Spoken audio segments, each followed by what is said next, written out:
Welcome to big TV. ఈ రోజు అయితే పాడుతా తీయగా సింగర్ ప్రవస్తి అయితే ఒక వీడియోనైతే తన ఇన్స్టాగ్రామ్ అకౌంట్లో రిలీజ్ చేసింది. తనైతే పాడుతా తీయ ప్రోగ్రాంలోనైతే బాడీ షేమింగ్కి వివక్షతకు గురైనట్టుగా మాట్లాడుతుంది. అయితే దీనిపై మాట్లాడడానికి మనతో పాటుగా సీనియర్ జర్నలిస్టు వడ్లమనేని దుర్గా గారు ఉన్నారు. వారితో అయితే అడిగి తెలుసుకుందాం. ఇలా ఉంటుందా మేడం, అంటే షోలల్లో ఇలా బాడీ షేమింగ్ కానీ జడ్జెస్ ఇలా మాట్లాడడం అట్లాంటివి జరుగుతుంటుందా? ఈమె జస్ట్ ఆరోపణలు చేస్తుందంటారా? ఇప్పుడు అమ్మాయి ఆరోపణలు చేస్తున్నారా ఏం చేస్తున్నారో అనేది తర్వాత అండి. ఒక చిన్న పిల్ల అన్ని పెద్ద మాటలు మాట్లాడడం అయితే వినటానికి బాగలేదు, నిజంగా చెప్తున్నా. ఎందుకంటే అమ్మాయి గొప్ప సింగర్ అయింది కూడా ఈ రకంగా ప్రోగ్రామ్స్లో పాల్గొనే. పాడుతా తీయగాలో చేశారు, తమిళ్లో కూడా అమ్మాయి చేశారు, ఇంకా చాలా వాటిలో అమ్మాయికి మంచి అవార్డ్స్ కూడా వచ్చాయి. అంటే నన్ను ఎలిమినేట్ చేస్తే నేను కుంగిపోతాను, నన్ను మెచ్చుకుని నాకు అవకాశం ఇస్తే నేను పొంగిపోతానంటే కుదరదు కదా. ఇండస్ట్రీలో ఎన్నైనా జరుగుతాయి. ముఖ్యంగా ఇలాంటి కాంపిటీషన్స్లో ఎలా ఉంటుందంటే మనకి మనం చాలా బాగా చేస్తామని అనుకుంటాం, ఎవరం కూడా నేను బాగా చేయలేదని ఎవరు ఒప్పుకోరు.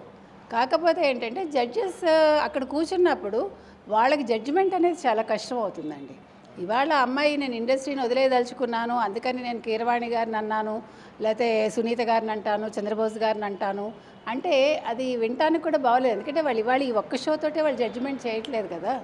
వాళ్ళు గతంలో చాలా చేశారు. ఎస్పీబీ గారితో చేశాను నేను. ఎస్పీబీ గారు నన్ను చాలా మెచ్చుకునేవాళ్ళు. మెచ్చుకుంటారండి, బాగుంటే మెచ్చుకుంటారు, బాగోలేకపోతే చిన్నపిల్లలుగా ఉన్నప్పుడు వాళ్ళని ఏమీ అనరు. ఇప్పుడు అమ్మాయి కొంచెం మెచ్యూరిటీ వచ్చింది కదా అమ్మాయికి. సునీత గారు ఫేస్ ఇలా పెట్టారు అలా పెట్టారు, నన్ను ఫస్ట్ నుంచి ఒకళ్ళ పురుగులా చూశారు అని ఆవిడ అంటున్నారు. I don't think so. మీరు ఇప్పుడు పాడుతా తీయగా 1996 అనుకుంటా స్టార్ట్ అయింది. అప్పటి నుంచి నేను కూడా అన్నీ చూస్తూ వస్తున్నాను, అన్ని షోస్ ఆల్మోస్ట్ చూశాను నేను. ఎక్కడ వివక్ష అనేది అయితే నాకు కనిపించలేదండి. ఇవాళ నా మీద దాడి జరగచ్చు, నా కుటుంబం మీద జరగచ్చు, లేకపోతే మేము ఏమైనా చేసుకుంటే కారణం ఎవరు కీరవాణి గారు, చంద్రబోస్ గారు, సునీత గారు, జ్ఞాపిక ప్రొడక్షన్స్, తర్వాత జ్ఞాపిక ప్రొడక్షన్స్కి సంబంధించిన మేనేజర్ అనిల ఎవరో అమ్మాయి చెప్తున్నారు. అయితే ఇప్పుడు ఈ ప్రొడక్షన్ మారడం వల్లనే ఇదంతా జరుగుతుంది. అంటే ప్రొడక్షన్ మారినాక మమ్మల్ని ఇలా చేయడం అలా చేయడం, అంటే చీరను కిందికి కట్టుకొని ఇట్లా అభినయం చేస్తూ మేము ఇట్లా మీరు పాడాలి అని చెప్తున్నారు, అంటే ఎక్స్పోజ్ చేస్తూ పాటలు పాడాలని అన్నారు. ఏమండి ఇప్పుడు అసలు సోషల్ మీడియా వచ్చాక మీకు ఛానల్స్ ఎన్ని కొత్త పుంతలు తొక్కుతున్నాయి. ఎవరైనా పూర్వంలాగా కూర్చుని ఇప్పుడు ఈవెన్ ఆడియన్స్ కూడా డ్యాన్స్ చేస్తున్నారా లేదా? మీరు ఒక మాట చెప్పండి. ఒక హుషారైన సాంగ్ వచ్చినప్పుడు ఆడియన్స్ కదలకుండా కూర్చుంటున్నారా? కూర్చోట్లేదు కదా. ఇప్పుడు మారింది. ఇప్పుడు మీకు ప్రేక్షకులు చూడాలి, మీకు వ్యూస్ రావాలి, లేదు మీకు ఎక్కువ లైక్స్ రావాలి అంటే మారుతుందండి. ఇవాళ కొత్తగా నన్ను డ్యాన్స్ చేయమన్నారు, అంటే మానేయాల్సింది. ఇప్పుడు ఇండస్ట్రీ నుంచి నేను వెళ్ళిపోతున్నాను అని ఆవిడ అన్నారు కదా అమ్మాయి ప్రవస్తి, మరి ఆ పని ఆ రోజే చేయాల్సింది. నన్ను డ్యాన్స్ చేయమన్నారు, నేను చెయ్యను, నాకు ఇష్టం లేదు, నేను ఎలిమినేట్ అయిపోతున్నానని తను సెల్ఫ్ ఎలిమినేషన్ చేసుకోవాల్సింది ఆ రోజు. అవునా కదా? నేను చేశాను, బలవంతంగా చేశాను, నన్ను బొడ్డు కిందకి చీర కట్టుకోమన్నారు, ఇవన్నీ కూడా కుంటి సాకులండి. ఇంకొకటండి, ప్రొడక్షన్ హౌస్ మారిందో లేదో మనకెందుకండి? మీకు ఇష్టమై మీరు జ్ఞాపిక ప్రొడక్షన్స్ అయినా మీరు వెళ్ళారుగా, మీరు వెళ్ళే రోజు అది ఆలోచించుకోవాలి, ఇది కొత్త ప్రొడక్షన్ హౌస్ నేను వెళ్ళనని. వెళ్ళాక నేను గొంగట్లో తింటూ వెంట్రుకలు ఏరుతానంటే అది పద్ధతి కాదు. అయినా అంత చిన్న పిల్ల చాలా మెచ్యూర్డ్గా మాట్లాడుతున్నాను అనుకొని వీళ్ళందరి మీద నిందలేయటం అనేది మాత్రం చాలా అసమంజసంగా అనిపించింది నాకైతే. అమ్మాయి వెనకాల ఎవరో ఉండి మాట్లాడిస్తున్నారు, ఇది మంచి పద్ధతి కాదండి. అమ్మాయికి ఇష్టం లేకపోతే చేయటం మానేసి, ఎవరు బలవంతం చేయరు. నేను ఎక్స్పోజ్ చేయను అంటే okay, it's well and good, ఎవడు కాదని అండు. నన్ను ఎక్స్పోజ్ చేయమన్నారు కాబట్టి నేను వెళ్ళిపోతున్నానని చెప్పాలి ఆవిడ. అలా కాకుండా నేను చేశాను కానీ నన్ను ఎలిమినేట్ చేశారు కాబట్టి నేను మాట్లాడతానంటే అది పద్ధతి కాదండి. అది మనం బిగినింగ్లోనే ఆలోచించుకోవాలి. ఇప్పుడు మనం ఒక జాబ్కి వెళ్తాము, మనకి ఫస్ట్ రోజే నచ్చకపోవచ్చు, 2 రోజులు చూస్తాము, 3వ రోజు మానేస్తాం మనం. సో మీరు ఇన్ని ఎపిసోడ్స్ అయ్యాక తను ఈ డెసిషన్కి వచ్చాను అంటే మాత్రం అది వినటానికి కూడా నమ్మశక్యంగా లేదు. మీరు కావాలంటే చూడండి అంటే చూసే కళ్ళకి మీకు అందరికీ అర్థం కాదు, అది ఎవరికి ఏది అర్థం కాదు, వాళ్ళు చూసే దృష్టిని బట్టి ఉంటుంది.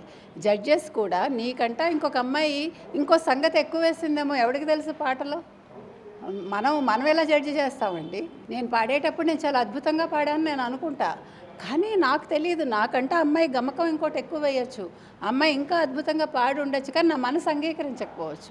అయితే ఇంకేమంటుందంటే ఇదంతా స్క్రిప్ట్, అంటే ముందే వాళ్ళంతా ఈ అమ్మాయిని సెలెక్ట్ చేయాలి, మనం ఈమెను చేయాలని చెప్పి ముందు అనుకుంటారని ఆమె అది కూడా చెప్తుంది. ఏమంటే అమ్మాయి చూసిందా? ఇప్పుడు ఒకవేళ స్క్రిప్టే అనుకుందాం, అది వాళ్ళ ఇష్టం, వాళ్ళ ప్రొడక్షన్ హౌస్, వాళ్ళు డబ్బులు పెడుతున్నారు, నువ్వు పెట్టట్లే కదా. పోనీ అలా కూడా అనుకుందాము. నీకు ఇష్టమైతే కంటిన్యూ అవ్వు, లేకపోతే మానేయి, అంతే కదండి. ఒకవేళ వాళ్ళు అలా నిర్ణయం తీసుకున్నారు, తర్వాత ఇంకో మాట కూడా అంది అమ్మాయి, మా దగ్గర డబ్బు లేదు, మేమేమో గిఫ్ట్లు ఇవ్వలేము, నాకెవరు వెనకాల లేరు. ఇవన్నీ పెద్ద మాటలు కాదు. అంటే ఇవన్నీ ఇంతకుముందు ఇవన్నీ ఉండి మీరు వెళ్ళారా వేరే ఏమనాలి కాంపిటీషన్స్కి? కాదు కదా. కాంపిటీషన్ అనేది కాంపిటీషను. జడ్జిమెంట్ ఎలా వస్తుందో ఇవ్వడం ఊహించాం. మనం ఓడిపోతామని వెళ్ళొచ్చు, గెలుస్తామని వెళ్ళొచ్చు. గెలుపు వచ్చినా తీసుకోవాలి, ఓటమి వచ్చినా తీసుకోవాలండి. అది లేనప్పుడు మనం కాంపిటీషన్స్కి వెళ్ళకూడదు. ఆ అమ్మాయి బెదిరింపులు మాత్రం బాగులేవండి. ఆ అమ్మాయి ఎటువంటి అఘాయిత్యాలకి పాల్పడకూడదని మనం కోరుకుంటున్నాం. షీఈ్ వెరీ బోల్డ్, చాలా బోల్డ్గా మాట్లాడుతోంది, చాలా మెచ్యూర్డ్గా మాట్లాడుతోంది అమ్మాయి. అలాంటి అమ్మాయి అలాంటి పనులు చేసిందని మనం అనుకోము. కాబట్టి అలాంటివి ఏమీ చేసుకోకూడదు. ఇవన్నీ సహజం. జీవితంలో ఎదిగే క్రమంలో మనం ఎన్నో చూస్తాం. ఏమంటే ఇప్పుడు హీరోయిన్స్ అయిన వాళ్ళు, హీరోలు అయిన వాళ్ళు ఇంతకంట పడ్డవాళ్ళు ఉన్నారండి. సింగర్స్ అయిన వాళ్ళు కూడా ఎన్నో పడ్డారు. ఘంటసాల గారు పడలా, మన ఎస్పీబీ గారు పడలా, సుశీల్ గారు ఎన్ని కష్టాలు పడి ఉంటారు. వీళ్ళందరూ పడ్డాకే వచ్చారు. ఇంతకంట చూసుంటారు. ఆ రోజుల్లో ఇంకా ఎక్కువ ఉంటుంది, మీకు తెలుసా. కాబట్టి ఏదో ఒక చిన్న ఇష్యూ జరిగింది కాబట్టి నన్ను ఎలిమినేట్ చేసేసారు కాబట్టి నేను మాట్లాడతానడం మాత్రం సమంజసం కాదండి నా ఉద్దేశంలో. ఆ అమ్మాయికి ఇంకా లైఫ్ ఉంది, ఫ్యూచర్ ఉంది.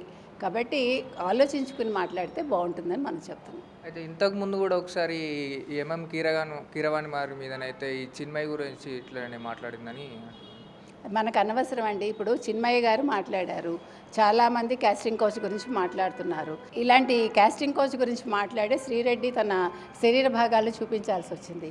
అవన్నీ కూడా అనవసరం అంటాను నేను. కాస్టింగ్ కోచ్ గురించి మాట్లాడండి, లేదంటే మీరు ఇండస్ట్రీలో ఉండకండి. మీకు అది కష్టం అనిపిస్తే తప్పదు. ఇప్పుడు కొన్ని జరుగుతాయి, జరిగిన దాన్ని మనం పోరాడడానికి సిద్ధపడాలి. అంతేగాని ఆ పోరాడే క్రమంలో మనం నిందలు వేయడం మాత్రం సమంజసం కాదని నా ఉద్దేశం. Thank you. విన్నారు కదా, అంటే ఇది ఒక రకమైన నిందలు, అంటే ఎలిమినేట్ చేయడం వల్లనే ఇలాంటి నిందనలు, ఆరోపణలు చేస్తున్నారని అయితే వీరు చెప్తున్నారు. Thank you.